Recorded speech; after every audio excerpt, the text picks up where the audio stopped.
Alright, what's up guys? We're back with another video, and this time we're going to be talking about triangle terrain. A lot of people get confused about how to make triangle terrain because they think that when you're making a triangle terrain that you're making the specific triangles and then rotating them around each other.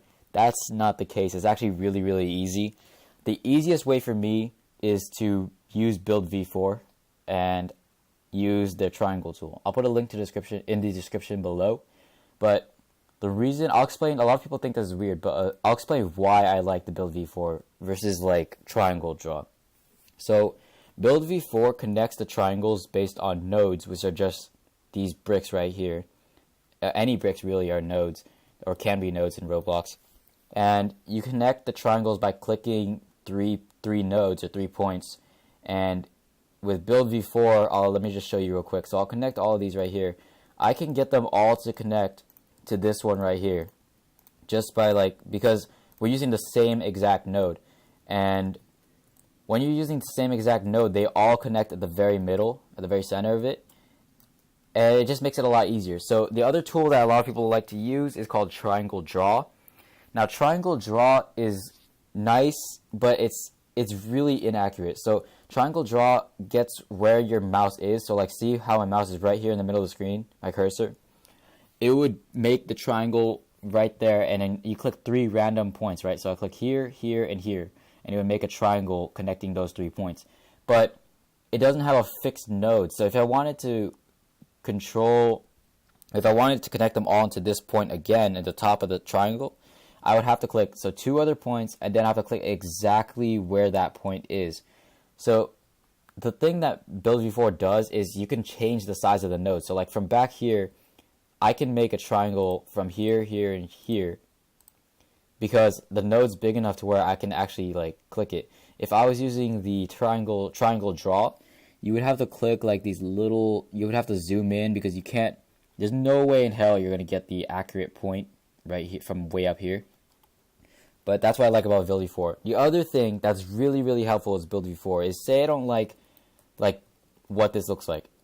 So I can move these parts right here, and it'll move the triangles for me.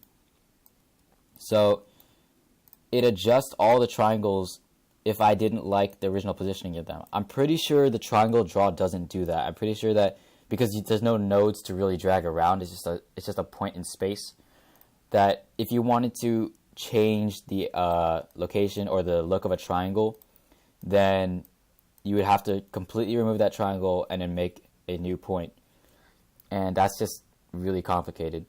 And the other thing too, ability 4, before you complain about it, see how it's kind of overlapping? I just go back to the triangle tool, click flip, and then click any of the ones that are overlapping. It does that because it's trying to get, so what build v4 does is it gets either the top or the bottom edge of these triangles, because it can't make it 0 thickness, the top or the bottom edge, and it puts it to the very center, attaches it to the very center of the node. So sometimes it'll guess wrong and it'll put the bottom edge instead. You just click flip, and it'll just flip the part for you.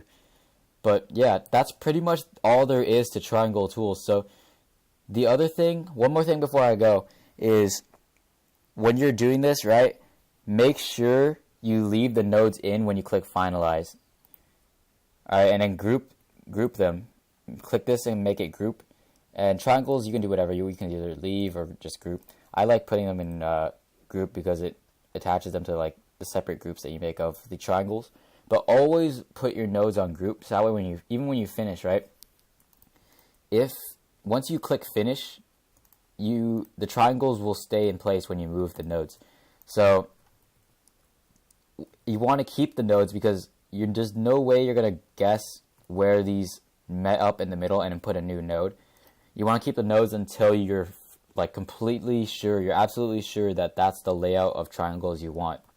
Just keep that in mind, because there's been a few times, actually a lot of times, where I deleted the nodes and I wanted to change the look of the triangles and I couldn't, and I had to guess. I had to either rescrap the whole thing or guess where the node was, and it just didn't turn out well. I think I did it a couple times with here. If you walked around this map, you probably find some areas where the triangles don't exactly match up, but I try to make them as close as possible. Anyways, that's pretty much all there is to triangle terrain. It's not that hard. Build V4 is the only tool I know of that uses nodes like that, and that's why I really like it. Honestly, I don't even use any of the other stuff because it's a pretty ugly layout. I like build F3X for all my actual building, but build V4's triangle tool is really, really nice, and I recommend that you use it for building triangle terrain. I hope you guys use this knowledge and start making a bunch of triangle terrain, because triangle terrain is just so neat, especially for low poly builds. It just looks nice. And on top of that, it's basically like being able to manipulate terrain without having the ugly textures. You can match it with low poly stuff. But yeah, thanks for watching this video, and peace out, guys.